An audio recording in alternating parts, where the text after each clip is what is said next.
A jsme tady u dalšího dílu Očima advokáta s magistrem Kutějem a v dnešním díle si budeme povídat o generálním právu. Co obnáší to generální právo, pane magistře? Advokát generálního práva v zásadě znamená, že ten konkrétní advokát se věnuje více odvětvím práva, protože máme právo trestní, správní, občanské, obchodní, finanční a tak dále, ale zpravidla pro potřeby většiny klientů, kteří řeší běžné životní situace, rozvody, nemovitosti, smlouvy, přestupky, tak advokát zastupuje své klienty v různých odvětvích práva. Právě ten pojem generální právo zastřešuje všechny ty odvětví práva, které jsem teďka vyjmenoval, a aby vlastně klientovi byla dodána ta služba jako na dobré úrovni, tak musíme prostě umět pokrýt tyhle základní odvětví práva. Oproti tomu například jsou někteří advokáti, kteří se úzce specializují na prodeje nemovitostí, nebo třeba ale i nějakých firem, nějaký finanční právo, burzy a tak dále. Úzce specifikovaný, specializace, ale většina advokátů bývá advokáty právě toho generálního práva, kteří se živí tím, že pokryjí tu základní potřebu běžných lidí. Takže vaše advokátní kancelář Kutěj Partner, když bych přišla za vámi, jakože už jsem vás několikrát využila, dá se říct, že byste mohl být rodinným právníkem. Teda mým rodinným právníkem rozhodně jste. Ale a kvituju, že vlastně se můžu obracet se vším na jednoho stejného advokáta, kterému důvěřuji. Proč vy jste vlastně šel hlavně, co vás přitahovalo, protože o vás vím, že vaším hlavním segmentem je, a co vás, nevím, jestli je to baví, je trestní právo. Co byste o tom řekl, o tom trestním právu? Trestní právo mě baví, protože je akční. Trestní právo mě baví, protože je v každém jednotlivém případě jiný příběh, jiná situace, můžu pomáhat, ale nejen na straně člověka, který je obviněn z nějakého trestného činu, ale třeba jako ve vašem případě, kdy je oběť nějakého trestného činu, poškození, dopravních nehod, v různých jiných typech trestné činnosti. A baví mě na tom to, že to je akční, protože prostě... Jak to je možné, že to je akční? Co je na tom akčního? Akční je to třeba v tom, že večer sedíte doma a v 11 hodin zvoní telefon, kriminálka, máme zadrženého klienta, žádá si vás, můžete, nemůžete. Volám, že můžu, sedáme do auta a vyjíždíme. Akčně je to v tom, že prostě probíhají domovní prohlídky, výslechy. Tak to musí být velice akční. Výslechy, soudy a není to, jak jsem říkal, nikdy jako stejný příběh a to mě na tom asi baví jako ze všeho nejvíc. Protože třeba někteří kolegové sedí v kanceláři celé dny, píšou jenom smlouvy, kontrolují pořád to samý, listy vlastnictví, katastry, nemovitostí a podobně. U nás v trestařů ten příběh je takovej, že prostě je to velice různorodé a akční, to mě baví.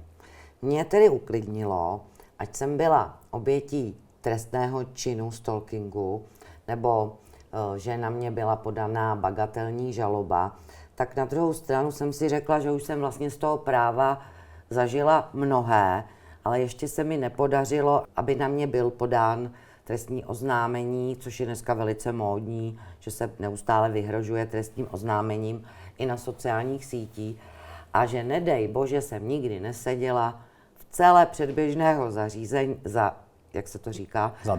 Zadržení, nebo rovnou, že by na mě byla uvalena vazba. A jednou jsem se vás tak v žertu ptala, kdyby náhodou, protože nikdy nevíme, zda bych vám mohla volat ve 3 ráno, kdyby se mi to náhodou stalo.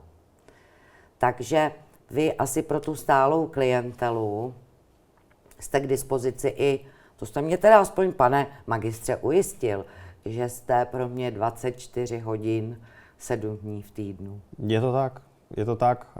Jsem k dispozici a právě proto je to také akční, protože prostě může se stát, že nezřídka, kdy se to stane v noci, nějaké zadržení, protože například realizace policie, zásahy a tak dále. Jsou zásadně mezi 3. a 6. ráno, to teda s dovolením vím.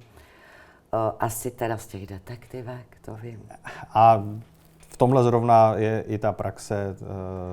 Takže je to i praxe, není to jenom z detektivek. Přesně tak. A výhoda nás jako advokátů je, že nás musí za klientem pustit 24/7. Takže tak já, když se rozhodnu za klientem do vazby, do věznice i do cely předběžného zadržení, vidíte, to jsem nevěděla. Můžu přijít ve 4 ráno a musí mě za klientem pustit. No věděli jste to, diváci? Já jsem třeba doteďka o tom to nevěděla.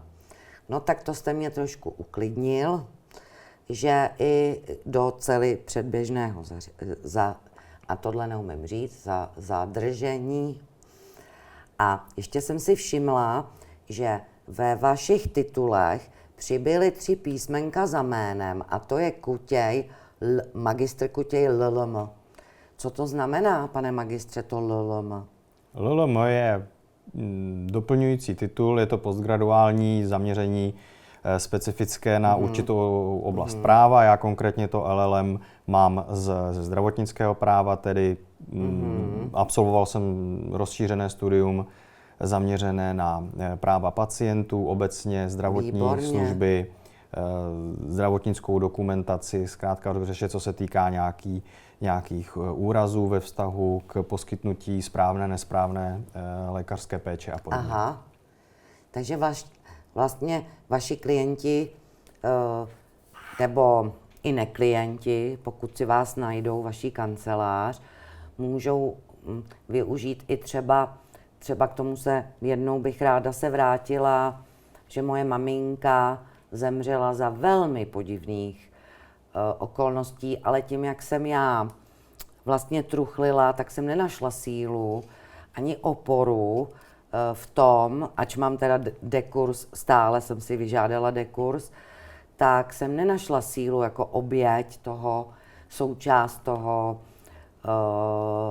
nějak právně to ošetřit.